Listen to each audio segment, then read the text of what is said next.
Monsieur Dequesne, pour la question 20 sur la forêt Saint-Michel-Freyre. Merci Madame la Présidente.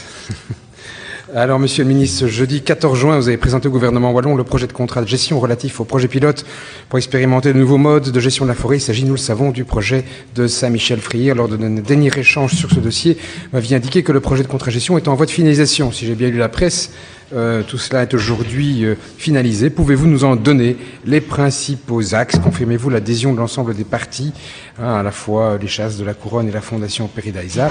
Et cet accord peut-il servir de référence pour d'autres acteurs ou d'autres territoires d'avant? Je vous remercie. J'ai en effet présenté jeudi dernier au gouvernement wallon le contrat de gestion du projet de Saint-Michel-Freyre et il a été approuvé par celui-ci. Et j'ai par ailleurs signé avec Éric Dombes, en lisière de la parcelle de 1645 hectares de la forêt de Saint-Michel-Freyre, le contrat de gestion conclu pour 20 ans renouvelable par 3 termes de 20 ans entre la Wallonie et la Fondation Peridaisa, établissant le cadre de l'expérimentation d'un mode de gestion différencié de la forêt. Le contrat de gestion, je l'ai dit, d'une durée minimale de 20 ans renouvelable, délimitant les droits et devoirs de chacune des parties, répond aux 7 balises fixées dans l'appel à projet initial. Ce contrat de gestion reprend les objectifs fondamentaux du projet et la raison d'être de la Convention. Il comprend également le régime juridique, la durée de la Convention, la nature et l'étendue des missions confiées, ainsi que les outils, la méthodologie et les moyens qui seront mis en œuvre. On y retrouve bien entendu la structure et la gouvernance qui seront organisées et enfin le contrôle et les indicateurs de résultats. Ce contrat a été élaboré par la Fondation Peridaisa avec le département de la nature et des forêts. Il est à noter que le conseil de gestion des chasses de la Couronne et les services du palais ont été avertis et consultés sur le projet de contrat de gestion. Par ailleurs, le conseil de gestion des chasses de la Couronne sera impliqué durant toute la durée du projet, étant donné la présence d'un de ses représentants dans le conseil de surveillance du projet.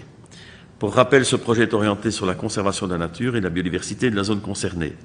Il doit également servir de levier au développement d'un tourisme diffus, tout en maintenant le principe du régime forestier inhérent aux propriétés publiques et garant d'un équilibre fonctionnel. Il sera certainement une référence et en tout cas un exemple de gestion différenciée de la forêt.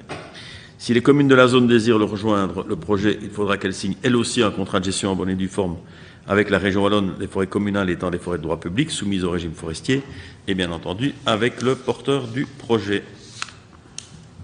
Monsieur Dequesne pour une réplique.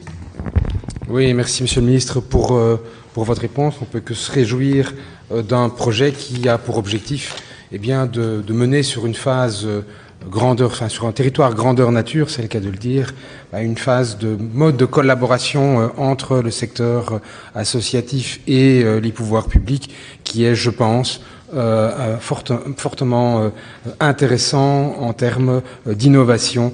Donc nous ne manquerons pas d'être attentifs à l'évolution des choses et j'imagine que ce contrat est public et qu'il aura l'occasion d'être par ailleurs mis à disposition des parlementaires de façon à pouvoir le découvrir dans tous ses détails. Je vous remercie. Donc je reprends la présidence et j'appelle à la parole Madame Reikmans pour sa question sur le volet tourisme, le 3e chapitre de notre commission, à